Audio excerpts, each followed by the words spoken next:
Hello, you wonderful people. Thank you very much for your time in tuning in once again to Mr. Michael's channel for extraordinary young people. Today we're focusing upon study skills, and I would like to introduce a method that I call short and sharp, a way of hopefully increasing your concentration and your attention span when you are studying for an exam or for a test.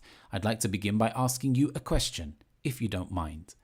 When you do sit down to study, when you open your books, your textbooks, your exercise books, or whatever resource you're using to study from, how long does it take before you begin to gradually drift away into your own dream world and you're no longer really focused on the material that's in front of you?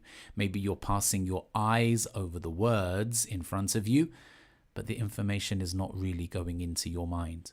How long does it take? Half an hour? An hour? 2 hours?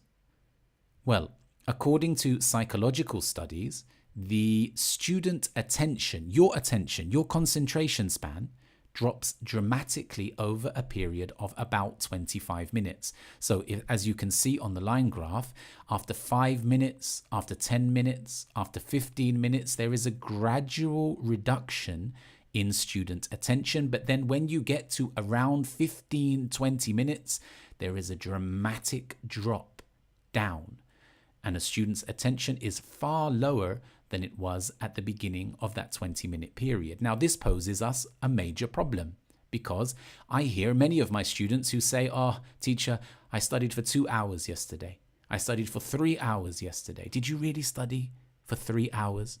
I don't doubt for a second that you sat in front of your books and read those books for 2 hours, 3 hours, but did you really study? During that period of time, was lots and lots of information going into your mind, or were you in that dreamy state where you were looking at the words, but not a lot was going into your mind? That's an important question to ask. So we know that attention drops dramatically over 25 minutes. Is there anything that we can do about that situation? Well, actually, yes. Yes, there is. And my recommendation is something called the short and sharp study method. Now, there are two parts to the short and sharp study method. The first part is ensuring that your studies are thoroughly planned before you begin. And what that means is you have to set yourself clear targets, clear goals before you begin your study session, because that will help you to increase your attention and your concentration as you try your hardest to fulfill those goals. Now, the following 3 questions might help you. The first one is, what am I going to study? Now, some of you are thinking, when I sit down to study, I do know what I'm going to study. But the answer to this question is not just English or biology or chemistry. It has to be much more clear in your mind than just the subject. So you need to know exactly what topic you're going to study. If you're preparing for an exam, you need to know the exam question type that you're focusing on. Or you need to know what part of the syllabus you're looking at. How many of you, when you go to revise, open up the book and revise whatever's in front of you? So what I'm asking you to do is make sure that you know exactly what you want to focus upon during your study period. The next question is, what do I want to understand by the end of this session? So before you begin to revise, you need to write down 2, 3, 4 bullet points of pieces of information or topics that you want to cover, or you want to understand better by the end of the revision session. And that might be helped by the following question. What question do I want to be able to answer by the end of this session? So if there is something that you're unclear about in your studies, you write the question on a piece of paper before you begin, and then by the end of your study session, you should be able to answer that question. And that will help you to focus your attention, and it will also help you to know that your studies have been successful. Now, once you've done that, once you've prepared thoroughly for your study session, you move on to the timing. And the first thing that you're going to do is 20 minutes worth of revision.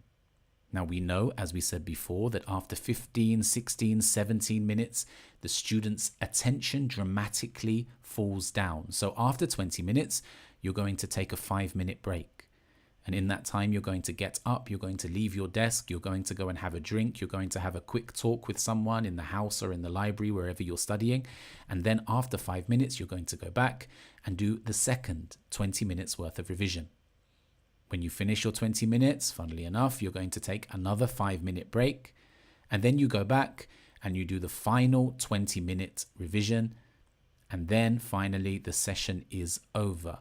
So that's your structure for a revision session. Now, lots of students ask me when I present this idea to them, well, in the 5-minute break, can I look at my phone? Can I check my WhatsApp? Can I look at my Instagram? Oh, what a difficult question. It really depends on what kind of person you are, right? Because I know that all of you have got experience of sitting somewhere and saying, you know what, I'm going to go and study in a minute, but I'm just quickly going to check my Instagram and look at the feed. And the feed is addictive and you keep scrolling down, watching videos of cats and people arguing and all sorts of nonsense. And then your attention is gone completely and you lose the structure of the study session. So the 5-minute break is designed to refresh your mind, to refresh your attention, not to give you an enormous distraction. So it completely depends on you. Are you disciplined enough to return after looking at Instagram, after looking at your WhatsApp, after 5 minutes to your studies? That's entirely up to you. However, if you're not a disciplined person, then you must be honest with yourself and you must leave your phone outside like we recommended in a previous video and check it at the end of the session. Now, after 3 sessions of 20 minutes, that's not all the revision that you have to do. So you don't say, well, I've done 20 minutes, 20 minutes, 20 minutes. That's it. I'm done. I've done enough revision. Not necessarily. Maybe you need to do 3 of these sessions. Maybe you need to do 2. It's entirely up to your situation and dependent upon where you are. But this is the way that I would recommend approaching a 1-hour study slot.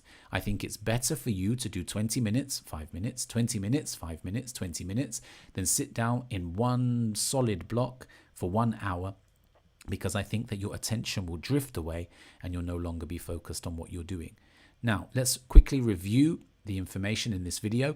Quality, not quantity. We are focusing upon the quality of your studies, the quality of your attention. It is better for you to do 1 hour's intensive study, split into 20 minutes, 20 minutes, 20 minutes, than to sit down and look at your book for 3 hours but not take any information in. Quality over quantity.